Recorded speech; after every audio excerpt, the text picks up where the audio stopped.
أعوذ بالله من الشيطان الرجيم بسم الله الرحمن الرحيم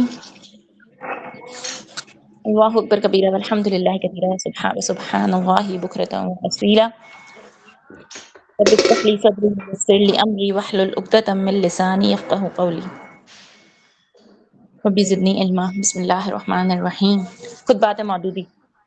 اب تک ہم حقیقت ایمان کر چکے. حقیقت ایمان کے سب ٹاپکس، ایمان کی حقیقت اور کلمے کی اہمیت، مسلمان اور کافر کا فرق، اور اسی طریقے کے کچھ ٹاپکس کو دیکھتے ہوئے ہم اس بک کے اگلے چیپٹر حقیقت صوم و صلات پر ہیں، جس میں ہم عبادت کا مفہوم اور نماز کا مفہوم دیکھتے ہوئے اب اس ٹاپک پہ پہنچے ہیں کہ نماز میں آپ کیا پڑھتے ہیں، یعنی کہ نماز میں کیا پڑھتی ہوں، نماز میں ہم کیا پڑھتے ہیں. وہ ایک سجدہ جسے تو گراں سمجھتا ہے، ہزار سجدوں سے دیتا ہے آدمی کو نجات. شروع کرتے ہیں آج کا ٹاپک. برادران اسلام، پچھلے خطبے میں آپ کو بتا چکا ہوں کہ نماز کس طرح انسان کو اللہ کی عبادت یعنی بندگی و طاعت کے لیے تیار کرتی ہے. اس سلسلے میں جو کچھ میں نے کہا تھا اس سے آپ نے اندازہ کر لیا ہوگا کہ جو شخص نماز کو محض فرض اور حکم الہی جان کر باقاعدگی کے ساتھ ادا کرتا رہے، وہ اگر نمازوں کی دعاؤں کا مطلب نہ سمجھتا ہو تب بھی اس کے اندر کا خدا کا خوف اور اس کو حاضر و ناظر ہونے کا یقین اور اس کی عدالت میں ایک روز حاضر ہونے کا اعتقاد ہر وقت تازہ ہوتا رہتا ہے. اس کے دل میں یہ عقیدہ ہمیشہ زندہ رہتا ہے کہ وہ خدا کے سوا کسی کا بندہ نہیں اور خدا ہی اس کا اصلی بادشاہ اور حاکم ہے. اس کے اندر فرض شناسی کی عادت اور خدا کے احکام بجا لانے کی مستعدی پیدا ہوتی ہے. اس میں وہ صفات خود بخود پیدا ہونے لگتی ہیں جو انسان کی ساری زندگی کو خدا کی بندگی و عبادت بنا دینے کے لیے ضروری ہے. اب میں آپ کو یہ بتانا چاہتا ہوں کہ اگر انسان اسی نماز کو سمجھ کر ادا کرے اور نماز پڑھتے وقت یہ بھی جانتا رہے کہ وہ کیا پڑھ رہا ہے، تو اس کے خیالات اور اس کی عادات اور خصائل پر کتنا زبردست اثر پڑے گا.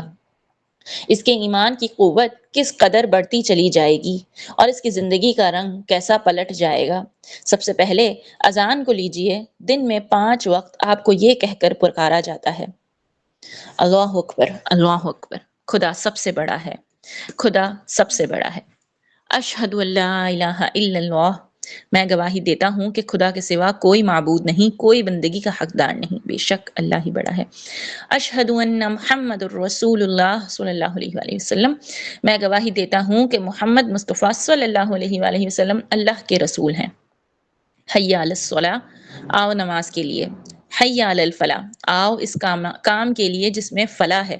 اللہ اکبر، اللہ اکبر، خدا سب سے بڑا ہے، خدا سب سے بڑا ہے. لا الہ الا اللہ، اللہ کے سوا کوئی معبود نہیں. دیکھو یہ کیسی زبردست پکار ہے. ہر روز 5 مرتبہ یہ آواز کس طرح تمہیں یاد دلاتی ہے کہ زمین میں جتنے بڑے خدائی کے دعوے دار نظر آتے ہیں سب جھوٹے ہیں. زمین و آسمان میں ایک ہی ہستی ہے جس کے لیے بڑائی ہے اور وہی عبادت کے لائق ہے. آؤ اس کی عبادت کرو. اسی کی عبادت میں تمہارے لیے دنیا اور آخرت کی بھلائی ہے.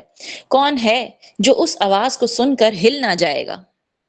کیونکہ ممکن ہے کہ جس دل میں ایمان ہو وہ اتنی بڑی گواہی اور ایسی زبردست پکار سن کر اپنی جگہ بیٹھا رہے اور اپنے مالک کے آگے سر جھکانے کے لیے دوڑنے نہ پڑے. اس آواز کو سن کر تم اٹھتے ہو اور سب سے پہلے اپنا جائزہ لے کر دیکھتے ہو کہ میں پاک ہوں یا ناپاک، میرے کپڑے پاک ہیں یا نہیں، مجھے وضو ہے یا نہیں. گویا تمہیں اس بات کا احساس ہے کہ بادشاہ دو عالم کے دربار میں حاضری کا معاملہ دنیا کے دوسرے سب معاملات سے مختلف ہے. دوسرے کام تو ہر حال میں کیے جا سکتے ہیں، مگر یہاں جسم اور لباس کی پاکی اور اس کی پاکی پہ مزید طہارت یعنی کہ وضو کے بغیر حاضری دینا سخت بے ادبی ہے. اس احساس کے ساتھ کہ تم پہلے اپنے پاک ہونے کا اطمینان کرتے ہو اور پھر وضو شروع کر دیتے ہو. اس وضو کے دوران میں اگر تم اپنے آزاد ہونے کے ساتھ ساتھ اللہ کا ذکر کرتے رہو اور فارغ ہو کر وہ دعا پڑھو جو رسول اللہ صلی اللہ علیہ وآلہ وسلم نے سکھائی ہے، تو محض تمہارے اعضا ہی نہ دھلیں گے بلکہ ساتھ ساتھ تمہارا دل بھی دھل جائے گا. اس دعا کے الفاظ یہ ہیں: اشہد ان لا الہ الا اللہ وحدہ لا شریک لہ واشہد ان محمدا عبدہ ورسولہ اللہم اجعلنی من التوابین واجعلنی من المتطہرین.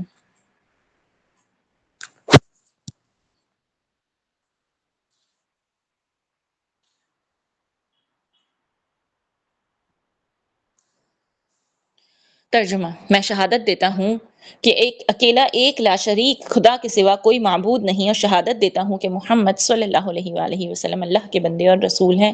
خدایا مجھے توبہ کرنے والوں میں شامل کر اور مجھے پاکیزگی اختیار کرنے والا بنا، آمین۔ اس کے بعد تم نماز کے لیے کھڑے ہوتے ہو، منہ قبلے کے سامنے ہے، پاک صاف ہو کر بادشاہ دو عالم کے دربار میں حاضر ہو۔ سب سے پہلے تمہاری زبان سے یہ الفاظ نکلتے ہیں: اللہ اکبر، اللہ سب سے بڑا ہے۔ اس زبردست حقیقت کا اقرار کرتے ہوئے تم کانوں تک ہاتھ اٹھاتے ہو، گویا دنیا و مافیا سے دستبردار ہو رہے ہو، پھر ہاتھ باندھ لیتے ہو گویا اب تم بالکل اپنے بادشاہ کے سامنے باادب دستے بستہ کھڑے ہو۔ اس کے بعد تم کیا عرض معروض کرتے ہو: سبحانک اللہم و بحمدک و تبارک اسمک و تعالی جدک و لا الہ غیرک۔ تیری پاکی بیان کرتا ہوں اے اللہ، اور وہ بھی تیری تعریف کے ساتھ۔ بڑی برکت والا ہے تیرا نام، سب سے بلند و بالا ہے تیری بزرگی، اور کوئی معبود نہیں تیرے سوا۔ بے شک اعوذ باللہ من الشیطان الرجیم، خدا کی پناہ مانگتا ہوں میں شیطان مردود کی در اندازی اور شرارت سے۔ بسم اللہ الرحمن الرحیم، شروع کرتا ہوں میں اللہ کے نام سے جو نہایت مہربان اور رحم فرمانے والا ہے۔ الحمد للہ رب العالمین، تعریف خدا کے لیے سو سارے جہان والوں کا پروردگار ہے۔ الرحمن الرحیم، نہایت رحم والا مہربان ہے۔ مالک یوم الدین، روز آخر کا مالک، روز آخرت کا مالک ہے جس میں اعمال کا فیصلہ کیا جائے گا، ہر ایک کو اس کے کیے کا پھل ملے گا۔ ایاک نعبد و ایاک نستعین، مالک ہم تیری ہی عبادت کرتے ہیں اور تجھ ہی سے مدد مانگتے ہیں۔ اہدنا الصراط المستقیم، ہم کو سیدھا راستہ دکھا۔ صراط الذین انعمت علیہم، ایسے لوگوں کا راستہ جن پر تو نے فضل کیا اور انعام فرمایا۔ غیر المغضوب علیہم ولا الضالین، جن پر تیرا غضب نازل نہیں ہوا اور جو بھٹکے ہوئے لوگ نہیں ہیں۔ آمین۔ خدا ایسا ہی ہو، خدایا ایسا ہی ہو۔ مالک ہماری اس دعا کو قبول فرما، آمین۔ اس کے بعد تم قرآن کی چند آیتیں پڑھتے ہو جن میں سے ہر ایک میں امرت بھرا ہوا ہے، نصیحت ہے، عبرت ہے، سبق اور اسی راہ راست کی ہدایت ہے جس کے لیے سورہ فاتحہ میں تم دعا کر چکے تھے۔ مثلاً والعصر ان الانسان لفی خسر، زمانے کی قسم انسان ٹوٹے میں ہے۔ الا الذین آمنوا وعملوا الصالحات، مگر ٹوٹے سے بچے ہوئے صرف وہ لوگ ہیں جو ایمان لائے اور جنہوں نے نیک عمل کیے۔ وتواصوا بالحق وتواصوا بالصبر، اور جنہوں نے ایک دوسرے کو حق پر چلنے کی ہدایت کی اور حق پر ثابت قدم رہنے کی تلقین کرتے رہے۔ اس سے یہ سبق ملتا ہے کہ تباہی اور نامرادی سے انسان بس اس طرح بچ سکتا ہے کہ ایمان لائے اور نیک عمل کرے، اور صرف اتنا ہی کافی نہیں بلکہ ایمانداروں کی ایک جماعت ایسی ہونی چاہیے جو دین پر قائم ہونے اور قائم رہنے میں ایک دوسرے کی مدد کرتی رہے۔ یا مثلاً تو نے دیکھا کہ جو شخص روز جزا کو نہیں مانتا وہ کیسا آدمی ہوتا ہے؟ ایسا ہی آدمی یتیم کو دھتکارتا ہے اور مسکین کو آپ کھانا کھلانا تو درکنار دوسروں سے بھی یہ کہنا پسند نہیں کرتا کہ غریب کو کھانا کھلا دو۔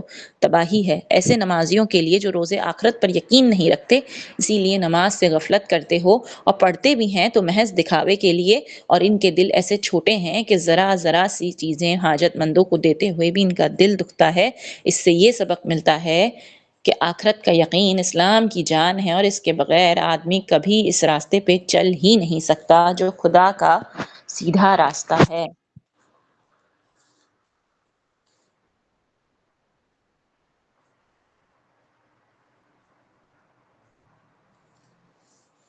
یا مثلاً وَيْلٌ لِكُلِّ هُمَزَةٍ لُمَزَةٍ، افسوس ہے اس شخص کے حال پر جو لوگوں کی عیب چینی کرتا اور لوگوں پر آوازیں کستا ہے۔ الذی جمع مالا وعددا، روپیہ جمع کرتا ہے اور گن گن کر رکھتا ہے۔ یحسب ان مالہ اخلدا، اپنے دل میں سمجھتا ہے کہ اس کا مال ہمیشہ رہے گا۔ کلا لینبذن فی الحطمہ، ہرگز نہیں، وہ ایک دن ضرور مرے گا اور حطمہ میں ڈالا جائے گا۔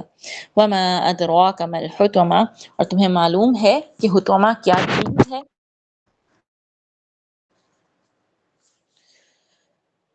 نار اللہ الموقدۃ التی موقدۃ التی تطلع علی الافئدہ، اللہ کی بھڑکائی ہوئی آگ جس کی لپیٹیں دلوں پر چھا جاتی ہیں. انہا علیہم مؤصدہ فی عمد ممددہ، وہ اونچے اونچے ستون جیسے شعلوں کی صورت میں ان کو گھیر لے گی.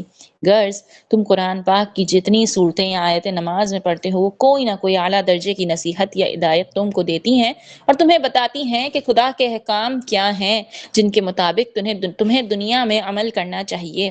ان ہدایتوں کے پڑھنے کے بعد تم اللہ اکبر کہتے ہوئے رکوع کرتے ہو، گھٹنوں پر ہاتھ رکھ کے اپنے مالک کے آگے جھکتے ہو اور بار بار کہتے ہو سبحان ربی العظیم، پاک ہے میرا پروردگار جو بڑا بزرگ ہے.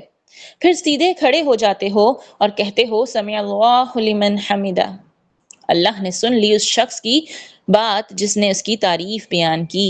پھر اللہ اکبر کہتے ہوئے سجدے میں گر جاتے ہو اور بار بار کہتے ہو سبحان ربی الاعلی، پاک ہے میرا پروردگار جو سب سے بالا برتر ہے. پھر اللہ اکبر کہتے ہوئے سر اٹھاتے ہو اور نہایت ادب سے بیٹھ کر یہ پڑھتے ہو التحیات للہ والصلوات والطیبات، ہماری سلامیاں، ہماری نمازیں اور ساری پاکیزہ باتیں اللہ کے لیے ہیں. السلام علیکہ ایہا النبی ورحمۃ اللہ وبرکاتہ، سلام آپ پر اے نبی صلی اللہ علیہ وآلہ وسلم اور اللہ کی رحمت اور برکتیں. السلام علینا وعلی عباد اللہ الصالحین، سلامتی ہو ہم پر اور ایک اللہ کے سب نیک بندوں پر. اشہد ان لا الہ الا اللہ وحدہ اشہد ان محمدا عبدہ ورسولہ، میں گواہی دیتا ہوں کہ اللہ کے سوا کوئی معبود نہیں، اور میں گواہی دیتا ہوں کہ محمد صلی اللہ علیہ وآلہ وسلم اللہ کے بندے اور رسول ہیں. یہ شہادت دیتے وقت تم شہادت کی انگلی اٹھاتے ہو کیونکہ نماز میں تمہارے عقیدے کا اعلان ہے اور اس کو زبان سے ادا کرتے وقت خاص طور پر توجہ اور زور دینے کی ضرورت ہے. اس کے بعد تم درود پڑھتے ہو، خدایا رحمت فرما ہمارے سردار اور مولا محمد صلی اللہ علیہ وآلہ وسلم اور ان کی آل پر جس طرح تو نے رحمت فرمائی ابراہیم علیہ السلام پر، یقیناً تو بہترین صفات والا اور بزرگ ہے. اور خدایا برکت نازل فرما ہمارے سردار اور مولا محمد صلی اللہ علیہ وآلہ وسلم پر اور ان کی آل پر جس طرح تو نے برکت نازل فرمائی ابراہیم علیہ السلام اور آل ابراہیم علیہ السلام پر، یقیناً تو بہترین صفات والا ہے اور بزرگ ہے. یہ درود پڑھنے کے بعد تم اللہ سے دعا کرتے ہو خدایا میں تیری پناہ مانگتا ہوں جہنم کے عذاب سے، اور تیری پناہ مانگتا ہوں قبر کے عذاب سے، اور تیری پناہ مانگتا ہوں اس گمراہ کرنے والے دجال کے فتنے سے جو زمین پر چھا جانے والا ہے، اور تیری پناہ مانگتا ہوں زندگی اور موت کے فتنے سے. خدایا میں تیری پناہ مانگتا ہوں برے اعمال کی ذمہ داری اور قرض داری سے. یہ وہی دعا ہے جو ہمیں بتائی گئی تھی، اللہم انی اعوذ بک من عذاب جہنم ومن عذاب القبر ومن فتنة المحیا والممات ومن شر فتنة المسیح الدجال. اسی کے الفاظ ملتے جلتے ہیں. یہ دعا پڑھنے کے بعد تمہاری نماز پوری ہو گئی. اب تم مالک کے دربار سے واپس ہوتے ہو، اور واپس ہو کر پہلا کام کیا کرتے ہو یہ کہ دائیں اور بائیں مڑ کر تمام حاضرین اور دنیا کی ہر چیز کے لیے سلامتی اور رحمت کی دعا کرتے ہو.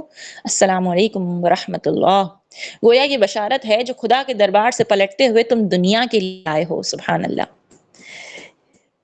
یہ ہے وہ نماز جو صبح اٹھ کر دنیا کے کام کاج شروع کرنے سے پہلے پڑھتے ہو، پھر چند گھنٹے کام کاج میں مشغول میں رہنے کے بعد دوپہر کو خدا کے دربار میں حاضر ہو کر دوبارہ یہی نماز ادا کرتے ہو، پھر چند گھنٹوں کے بعد تیسرے پہر کو یہی نماز پڑھتے ہو، پھر چند گھنٹے مشغول رہنے کے بعد شام کو اسی نماز کا اعادہ کرتے ہو، اور پھر دنیا کے کاموں سے فارغ ہو کر سونے سے پہلے آخری مرتبہ اپنے مالک کے سامنے جاتے ہو. اس آخری نماز کا خاتمہ وتر پر ہوتا ہے جس کی تیسری رکعت میں تم ایک عظیم الشان اقرار نامہ اپنے مالک کے سامنے پیش کرتے ہو. یہ دعائے قنوت ہے. قنوت کے معنی ہے خدا کے آگے ذلت اور انکساری، اطاعت اور بندگی کا اقرار. یہ اقرار تم کن الفاظ میں کرتے ہو ذرا غور سے سنو.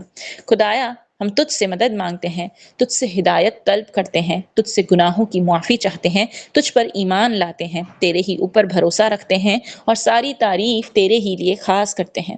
ہم تیرا شکر ادا کرتے ہیں، ناشکری نہیں کرتے. ہم ہر اس شخص کو چھوڑ دیں گے اور اس سے تعلق کاٹ دیں گے جو تیرا نافرمان ہو.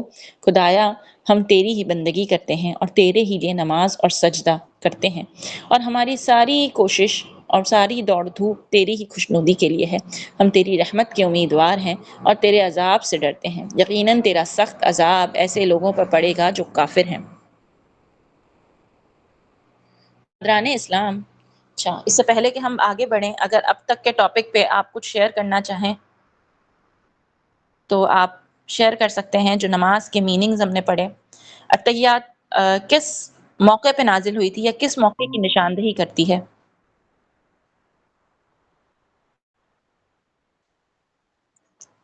اتحیات تو نبی کریم صلی اللہ علیہ وسلم کی وہاں پر ہوئی تھی نا، معراج کے ٹائم پہ جو کلام جو بات چیت ہے اللہ سے اس ٹائم کی ہے.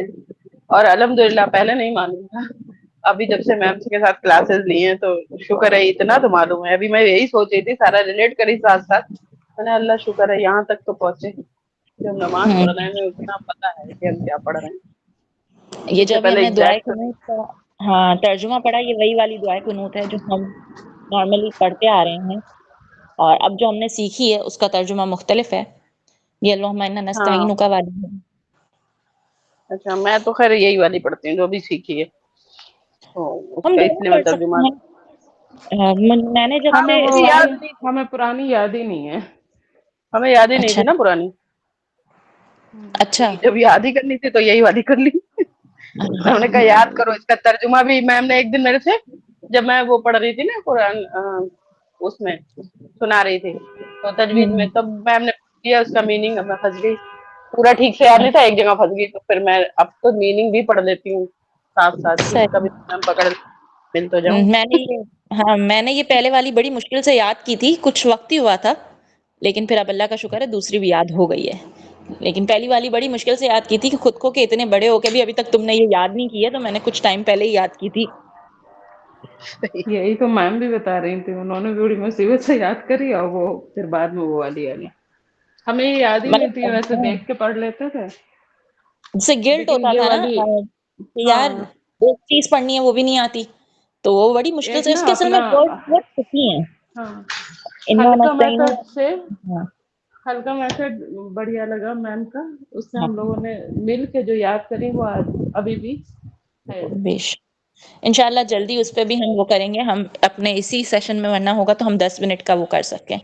اچھا، مجھے جو سب سے اچھی پیاری بات لگی نا، مطلب ویسے تو پوری ایکسپلینیشن ہی اچھی ہے، لیکن وہ جو تھا نا کہ سلام پھیرتے ہوئے تم اللہ کے دربار سے جب آتے ہو تو اپنے دائیں اور بائیں والوں کے لیے سلامتی لیتے ہوئے آتے ہو، تو وہ کانسیپٹ مجھے اتنا وہ لگا کہ جب میں نے یہ پہلے بھی پڑھا تھا تو مجھے ایسا لگتا ہے، میں نے کہا واقعی جب ہم اللہ کے دربار، ہمیں لگتا تھا ہم بس اپنے دائیں اور بائیں کندھوں پہ سلام کرتے ہیں، فرشتوں کو سلام کرتے ہیں، بچپن سے ایسے ہی سنا تھا.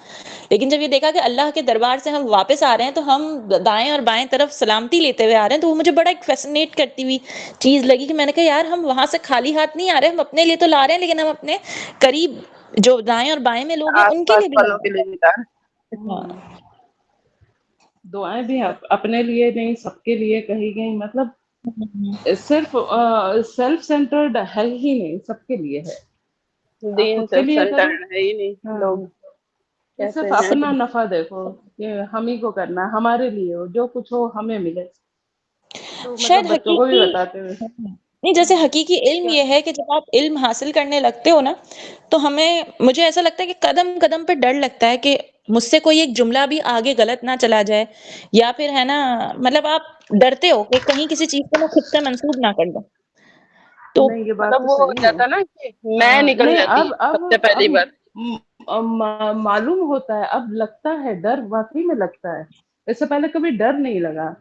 تھوڑا بہت جیسے دل میں خوف آتا تھا، لیکن ایسا والا خوف نہیں کہ ہمیں معلوم ہے یہ چیز، اب ہمیں نہیں کرنا ہے. یہی اب بات ہمیں، ہے. اب اگر کریں گے تو اب ہم پکڑے جائیں گے کہ تم کو معلوم تھا تم نے پھر اس کے بعد بھی کیا. تو یہ والا خوف اب آ گیا ہے. اور کسی کی بھی برائی ہو رہی ہوتی ہے نا، مجھے بہت ان ایزی محسوس ہوتا ہے اس محفل میں. مجھے لگتا ہے میں بھاگ جاؤں، ہٹ جاؤں، میں کیا کروں یہاں سے، کیا کس طریقے سے اس چیز کو اپنے کانوں میں آنے نہ دوں. صحیح بات لیکن کہ ہم اس جال کا حصہ ہیں کہ بہت ساری پوزیشنز پہ ہم ہٹ بھی نہیں سکتے. کہتے ہیں نا کہ ہمیں ہٹ نہیں اللہ سے سکتے. زیادہ لوگوں کی وہ ہوتی ہے کہ برا لگ جائے گا، یا کبھی عزت کی خاطر کہ یار سامنے والا کی عزت ہے، وہ ان کو لگے گا کہ مجھے ڈسرسپیکٹ کیا ہے، میری بے عزتی ہو گئی. نہیں، اچھا تو کچھ پارٹی اور چیزیں ہیں محفل میں تو برائیاں ہی ہوتی ہیں، اچھائی تو بہت بہت ہی مشکل بات ہے. برائی زیادہ ہوتی ہے، ان مجھے کی رکھ لگتا لو، ہے ان کی رکھ کہ لو. اب تو برائی کرنے کے لیے پارٹی اور محفل کی ضرورت نہیں ہے. آپ اگر کسی کو فون کال بھی کرتے ہو نا تو کیا ہو رہا ہوتا ہے؟ یہ مقصد پورا ہو جاتا ہے. آپ پہاڑوں اور سمندروں کی باتیں تو نہیں کرتے نا ہر وقت؟ کوئی نہ کوئی آدمی مل ہی جاتا ہے بندہ جس کے بارے میں بات کی جا سکے. بس ایسا ہی ہے. اللہ تعالیٰ ہمیں مزید خود پہ کام کرنے کی توفیق دے، کیونکہ ابھی بہت ہے کام جو خود پہ کرنا ہے، اور اس کام کے درمیان میں نا آپ رک بھی جاتے ہو. لیکن جب ہم چلیں گے تو ہمیں راستہ ملتا بھی ہے. یہ چیز تو یقینی طور پہ ہے کہ ابھی ہمارا اتنا بڑا بلاکیج آ گیا تھا اور ٹائم رک سا گیا تھا، لیکن پھر سے یہ چیز ملی الحمدللہ کہ ہم تین ہی ایک جگہ پہ اکٹھا ہیں اور کچھ کرنے کی کوشش کر رہے ہیں. ہم ایک اور دوسرے کے لیے مطلب اس سے موٹیویشن ہے نا. جی ہم ایک دوسرے انٹریکشن جو کو، ہوتا ہے وہ بھی کافی بینیفیشیل ہوتا ہے. ایک ہاں ہاں اس انٹریکشن کا بہت بڑا فائدہ ہوتا ہے کہ ہم اس چیز سے بالکل غافل نہیں ہو پاتے. ہاں اکیلے یہ عبادت ہم تینوں ہاں ایک دوسرے کے لیے موٹیویشن ہے کہ اگر ایک گر رہا ہے تو کبھی اگر میں کمزور پڑ رہی ہوں تو میرے ساتھ کوئی دوسرا کھڑا ہے، وہ مجھے کھڑا کر سکتا ہے جی کہ نہیں تم رک ہوں رہی ہو. تو یہ ایک بہت ہوں بڑی چیز ہے گروپ میں کام کرنے کی، کہ آپ کو گرنے سے یا پیچھے ہٹنے سے بچا لیا جاتا ہے. اسی لیے اللہ کہتا ہے نا کہ گروپ میں کام کرو. الحمدللہ ہمارا گروپ آگے بھی چلے، انشاءاللہ. نظر سمجھ جائے. صحیح. چلیں آگے چلتے ہیں. برادران اسلام غور کرو، جو شخص دن میں 5 مرتبہ اذان کی آواز سنتا ہے، اذان کی یہ آواز سنتا ہو اور سمجھتا ہو کہ کسی چیز کی شہادت دی جا رہی ہے اور کیسے زبردست بادشاہ کے حضور میں بلایا جا رہا ہے، اور جو شخص ہر مرتبہ اس پکار کو سن کر اپنے سارے کام کاج کو چھوڑ دے اور اس ذات پاک کی طرف دوڑے جسے وہ اپنا اور تمام کائنات کا مالک جانتا ہے، اور جو شخص ہر نماز سے پہلے اپنے جسم اور دل کو وضو سے پاک کرے، اور جو شخص کئی بار نماز میں وہ ساری باتیں سمجھ بوجھ کر ادا کرے جو ابھی آپ کے سامنے میں نے بیان کی ہیں، تو کیوں کر ممکن ہے کہ اس کے دل میں خدا کا خوف پیدا نہ ہو، اس کو خدا کے احکام کی خلاف ورزی کرتے ہوئے شرم نہ آئے، اس کی روح گناہوں اور بدکاریوں کے سیاہ دھبے لے کر بار بار خدا کے سامنے ہوتے ہوئے لرز نہ اٹھے؟ کس طرح ممکن ہے کہ آدمی نماز میں خدا کی بندگی کا اقرار، اس کی اطاعت کا اقرار، اس کے مالک یوم الدین ہونے کا اقرار کر کے جب اپنے کام کاج کی طرف واپس آئے تو جھوٹ بولے، بے ایمانی کرے، لوگوں کے حق مارے، رشوت کھائے اور کھلائے اور سود کھائے اور کھلائے، خدا کے بندوں کے آزار پہنچائے، فحش اور بے حیائی اور بدکاری کرے، اور پھر ان سب اعمال کا بوجھ لاد کر دوبارہ خدا کے سامنے حاضر ہونا اور انہی سب باتوں کا اقرار کرنے کا جرات کر سکے؟ ہاں، یہ کیسے ممکن ہے کہ تم جان بوجھ کر خدا سے 36 مرتبہ اقرار کرو کہ ہم تیری بندگی کرتے ہیں اور تجھ ہی سے مدد مانگتے ہیں، اور پھر خدا کے سوا دوسروں کی بندگی اور دوسروں کے آگے مدد کے لیے ہاتھ پھیلاؤ؟ ایک بار اقرار کر کے خلاف ورزی کرو گے تو دوسری مرتبہ خدا کے دربار میں جاتے ہوئے تمہارے ضمیر ملامت کرے گا اور شرمندگی پیدا ہوگی.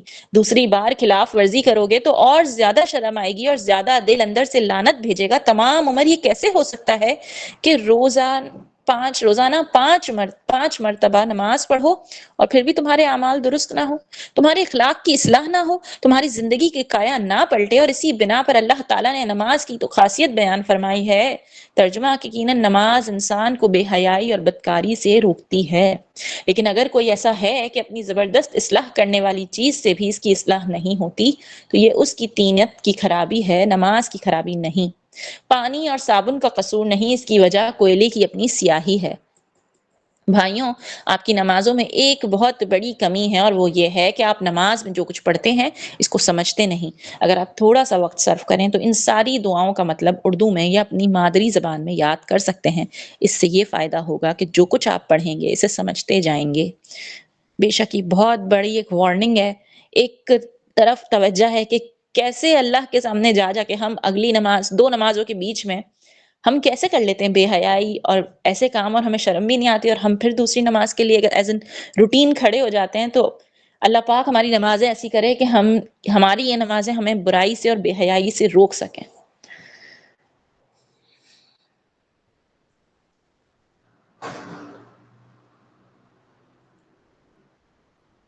آج یہیں تک رکھیں، پھر نماز با جماعت انشاءاللہ اگلی نشست میں.